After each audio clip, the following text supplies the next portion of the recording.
Cannon, the Cato Institute's Director of Health Policy Studies. Mike, good to see you again. I mean, that number, that only 16 million people, I should say, are going to be insured, and 31 million will be left uninsured. And a large portion of the 16 million who will be insured thanks to this law already had insurance before Obamacare. They just shuffled the deck chairs on it. Your take? All of Obamacare's numbers are headed in the wrong direction here. The projections for how many people would be insured this year in the exchanges and through the Medicaid expansion have gone down by 20, 25, 38%. The percentage of people who are going to be uninsured this year is 50% higher than what the CBO projected back in 2009. The law's popularity is going down. The law has lost the uninsured. The uninsured disapprove of this law. This is the target population that this law is supposed to help. That's crazy. How do the uninsured not like Obamacare?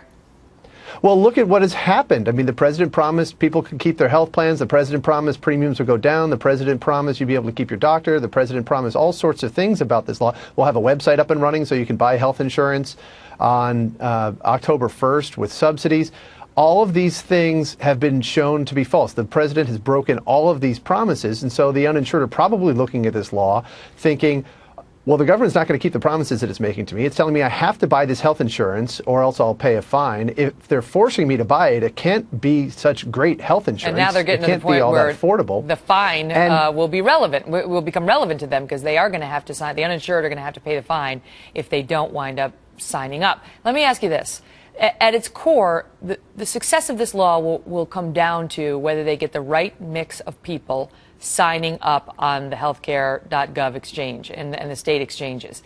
And thus far, we've been told they're not getting it. They're not getting the right percentage of young, healthy people. Originally, they said, well, we need about 40% or so of the signups to be these young, healthy people. And then they didn't get anywhere near that. They're down in the low 20s. And they said, oh, forget that 40% number. That was irrelevant. Why aren't the young, healthy people wanting it when everyone around them is saying, you should want it? Well, for one thing, there's all the broken promises and the higher premiums. There's the fact that this law has become something of a joke. They don't want to spend a lot of time on the website trying to buy an unattractive plan. But I think the most important thing about the numbers that we've seen so far is we've only seen the share of old versus young. That's actually not as important as the mix of healthy versus less healthy. You need to have a lot within every age stratum. You need to have a lot of healthy people offsetting the cost of covering the sick people in that age range. We don't know what the health profile is of the people that are signing up. We just know that they're older than expected. They're probably also going to be sicker than expected.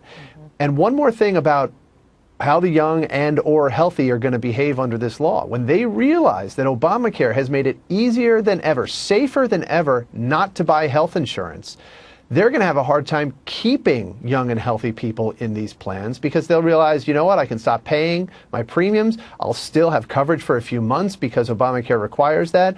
And I can make it until if I can make it until next year, if I get sick and I can make it until next year, I'll just buy insurance during the open enrollment period. Right, and they can't turn me away. I can't be turned away because of the prior conditions. Michael, good to see you.